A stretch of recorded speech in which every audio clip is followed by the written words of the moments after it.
Violence in America, chaos in the Dem plan to retake Virginia, government agencies censoring Americans. This is Dr. David D. Schein for Saving America with my own take on key stories from this past week focused on politics and business, and have I got a batch of stories for you.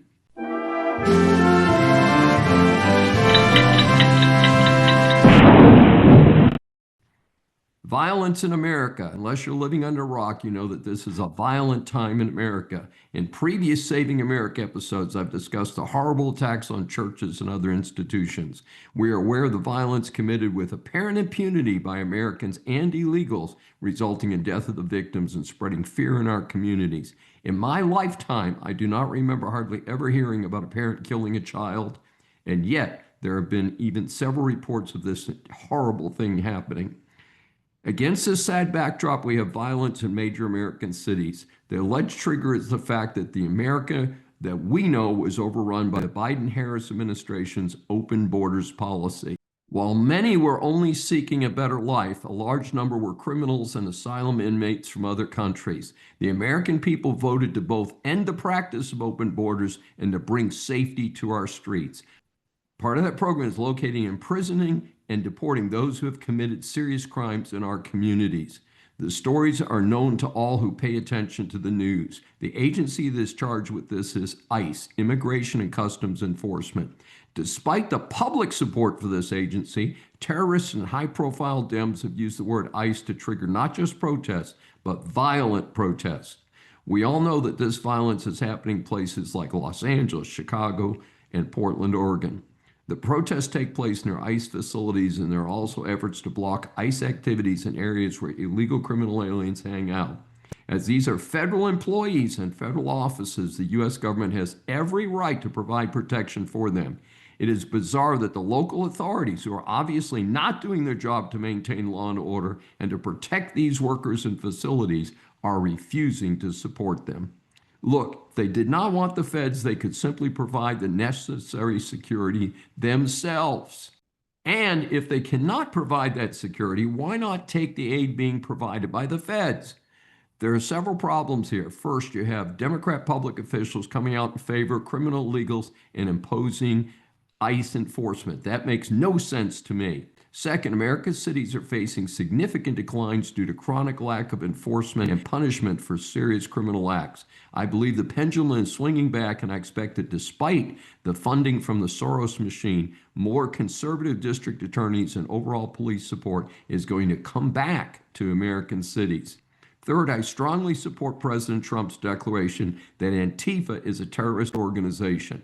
Many of the reports about the violence around ICE locations in LA, Portland, and Chicago indicate that similar perpetrators are involved in this mob violence. Do we know that the sponsor is Antifa? Not specifically. Unlike in the Middle East, where the terrorists celebrate the mayhem they cause, the locals here do not specifically claim to be part of Antifa. However, we all know if it quacks like a duck, walks like a duck, it probably is a duck, meaning Antifa. I know many of the members of my audience appreciate my connection to current and prior history. In this case, just over 100 years ago, the Bolshevik Revolution destroyed the Russian government and replaced it with a violent scourge that has haunted much of Europe, especially following the end of World War II. Just under 100 years ago, Hitler got his start in Germany with many of the same false claims against a minority group and against the German government. The actions of Antifa and its associates are following the same pattern. While violence appears to only target certain federal workers and facilities, if they are successful, more and more mayhem will follow, involving more and more regular Americans. Now, I work 7 days a week. Many of the people that I know are working like crazy to support their families. How can such a large number of people in distant cities afford to spend their time doing violence? What about their food bills, their rent, their families? They do not seem to care about being arrested. In my opinion, most Americans never want to be arrested. Most of us do not even want a traffic ticket. Here's my point. This is too organized and too consistent across multiple sites to be merely local protests by random factions. I am hearing more reports, some of it brought out by Trump's declaration, that Antifa is a terrorist organization. There is some type of organization and structure to what is happening here. While coincidences are possible, this is obviously not a coincidence. So, if there are new actors today in the place of Hitler, Lenin, and Trotsky from the early 20th century, who are they? I have heard one name consistently, and that is George Soros and organizations that he funds. I do not know if this is true. Frankly, I hear this man is very wealthy. Why would he want to see a revolution in America? This country, unlike Tsarist Russia and post World War I Germany, is generally successful and could be even more successful with reforms of its failed bureaucracy. I know there are investigations pending in the current administration of Soros and his organizations. I am watching for those results. Peace in the Middle East. We have passed the second anniversary of the worst day for the Jewish people since the Holocaust.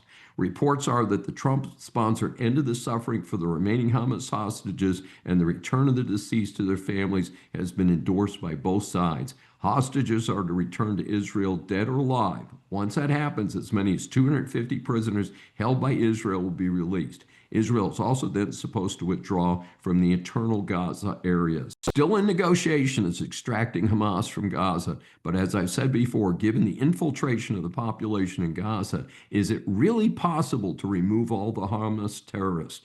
What about their civilian supporters? My own take is that Israel needs to do what they did after the Olympic terrorist attacks in Berlin 50 years ago. They must hunt down and eliminate anyone from Hamas and any who helped them. The Israelis prove that they can be consistent and effective.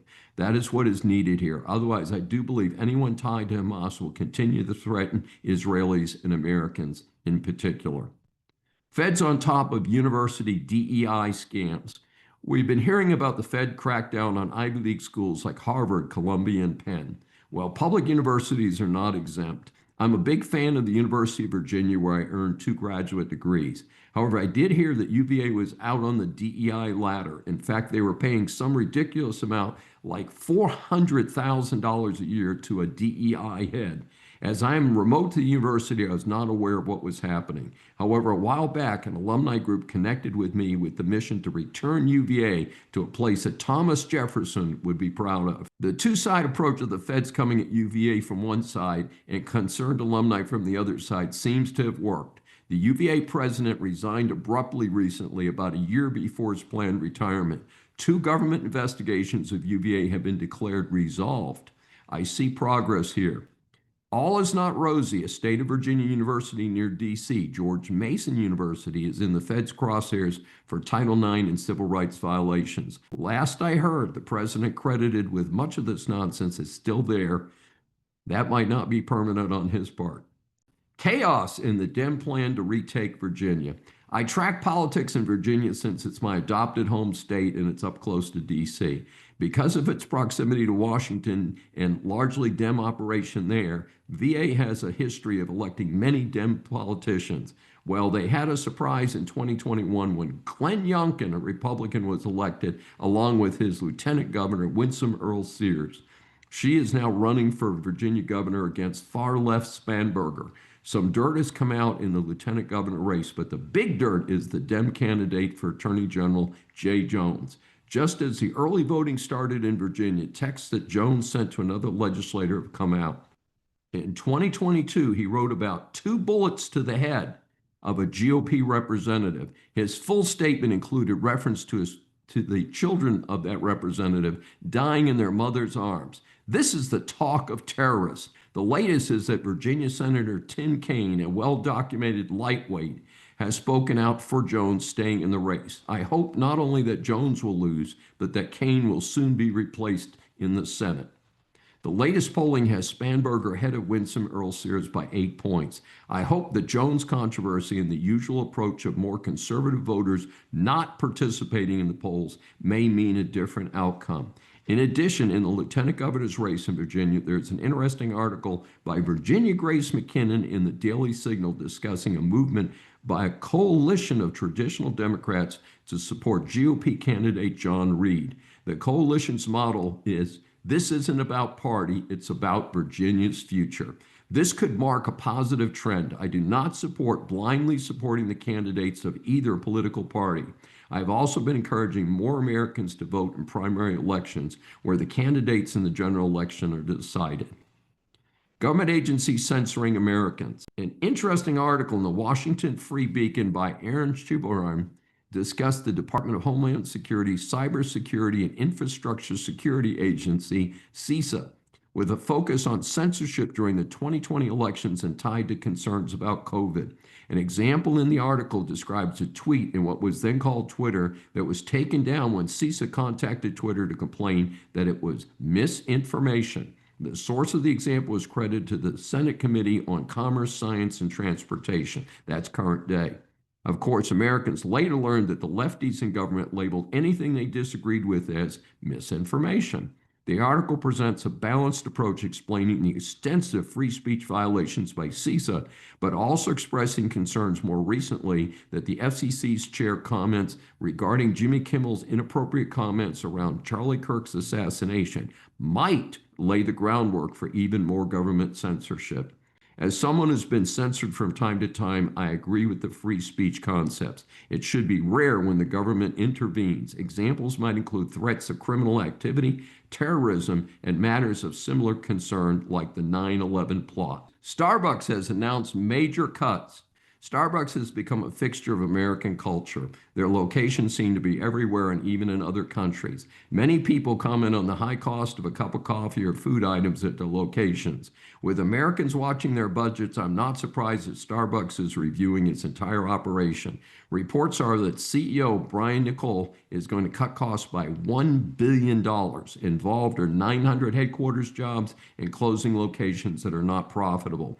The closings have hit close to home as two Starbucks near our studios here in Houston, Texas are listed as closing or have already closed. In fact, a friend of the family is working at a location in California, which has now closed. Of course, the sub-story for Starbucks is their success has attracted unionization, and the union organized as many as 12,000 of the Starbucks workers is complaining about those cutbacks. This week, I want to call my audience's attention to an interesting article that ran in late August in the NTD newsletter titled, "Common Tea Sweetener Shows Potential as Natural Cancer Treatment." The author, Rudy Blaylock, did a nice job of summarizing this interesting research. The title caught my attention since I've been using stevia to reduce my use of sugar. The subtitle of the article is, "The Findings Could Lead to Affordable Natural Cancer Treatments for a Disease That Kills Many Patients Within 5 Years." I assume that most of my audience know that stevia is a plant and the leaves have sort of a sweet taste. Over the last 5 years or so, many have begun to use this sweetener made from the leaves instead of sugar or other artificial sweeteners. Full disclosure, since I use it, does not taste exactly like sugar. The research comes from Japan's Hiroshima University. Just so you know, using stevia like I do to sweeten iced tea is not going to protect you from cancer. The stevia study was combined with a certain bacteria to create the medication. The target is pancreatic cancer. This cancer is often a silent killer since it's in the center of the torso of the human body, usually not detected until it's too late to save the patient. A source cited in the article explained that most pancreatic cancer patients die within 5 years.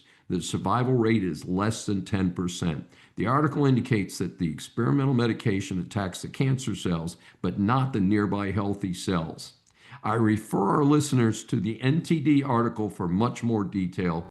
This is Dr. David D. Schein. Thanks for joining me for this special edition of Saving America. Remember, a new Saving America show is aired on the Brushwood Media Network every Saturday at 11 a.m. Eastern Time.